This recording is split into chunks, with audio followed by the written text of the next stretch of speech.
Welcome, dear viewer. I'm your host, Carmila. We are now entering the spookiest month of them all. To keep the spirits alive, I gift you my offering. Now, turn off your lights, relax, and enjoy.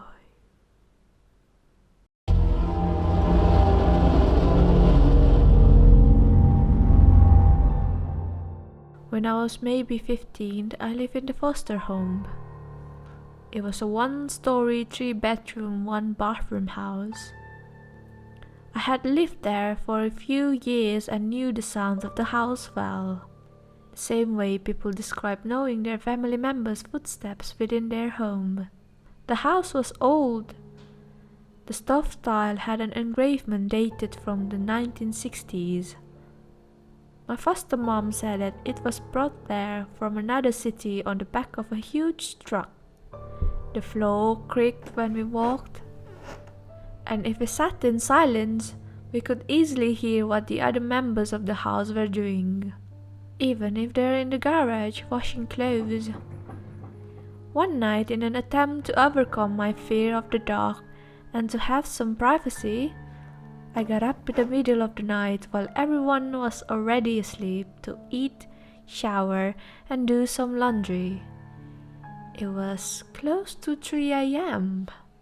I would throw a load in the washer and go inside to quietly watch TV or browse the web while I waited.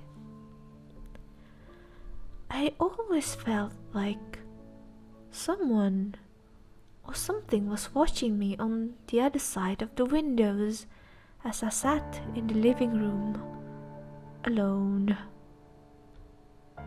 I'd scurry in and out of the garage, but I had to go outside to access. It felt like something was going to grab me, or like I was walking past something I couldn't see.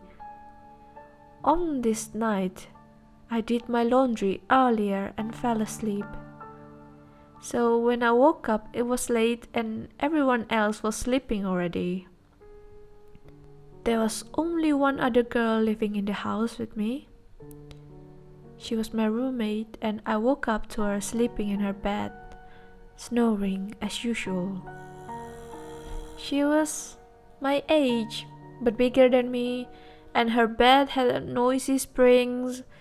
If she shifted or was getting out of bed, the springs would make noise, all the noises that I grew familiar with. My foster mother was in the room adjacent to mine. She also had a bed with noisy springs that could be heard whenever she moved or got out of bed. She too was a large lady, and she walked with a cane because she broke her ankle a few years before that, and she also snored. These were the noises I based my night life on. If I heard bed springs, the cease of snoring, or the sound of footsteps and creaking floorboards, I knew one of my housemates were up and moving around. If I heard this while in the living room, I knew I would see someone emerge from their room and head down the hallway towards me. If I heard this while in the bathroom where the door closed, I knew I would later hear a knock or that continued down the hall into the living room or the kitchen. On this night, I was in the bathroom after a shower. Everything was quiet with the exception of the usual noises. My foster mom's TV and my roommate's snoring. I was dressed and in the mirror doing my hair with the bathroom door closed. All of a sudden, the silence was broken by what sounded like the hallway close opening and slow, heavy footsteps in the hallway.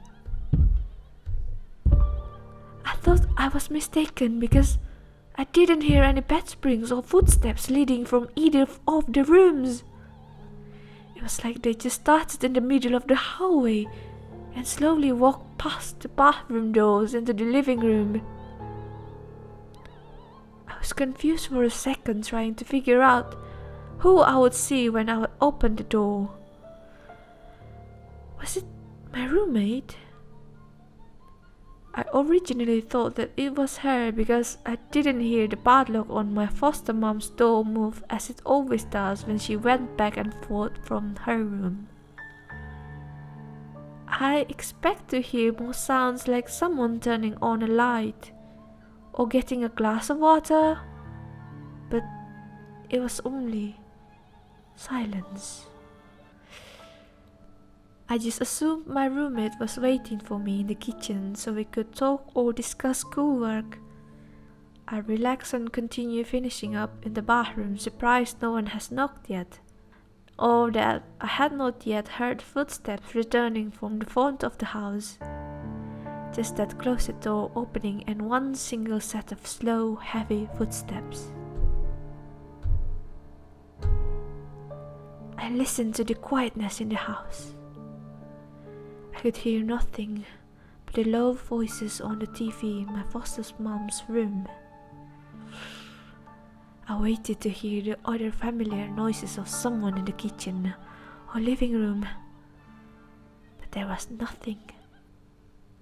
I thought I could hear more faint footsteps at the end of the hallway between the kitchen and the living room.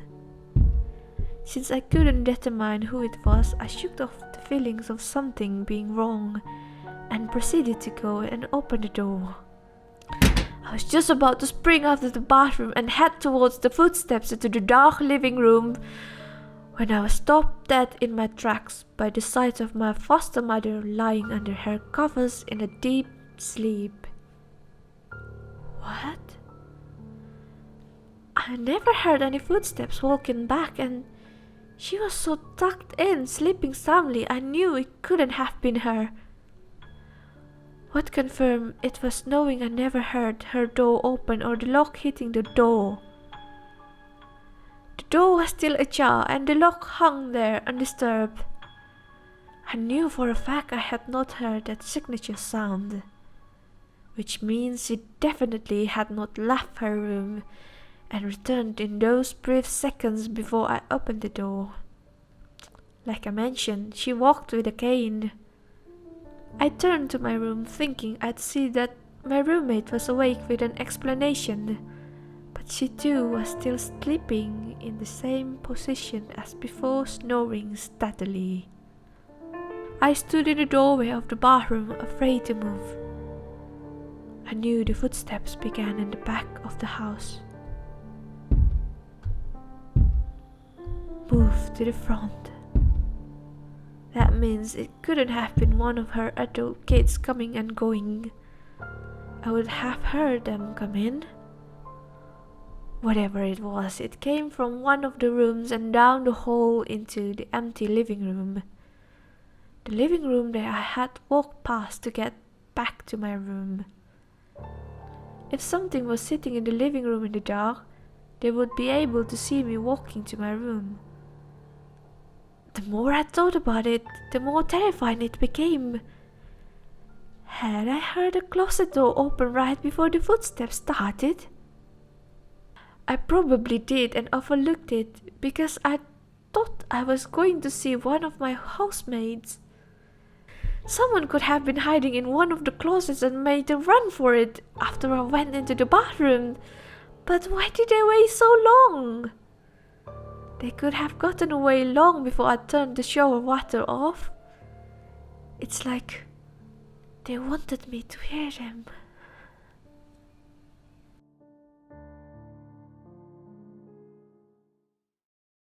I just wanted to give my thanks to for letting me use their story to narrate, and I'll see you all tomorrow.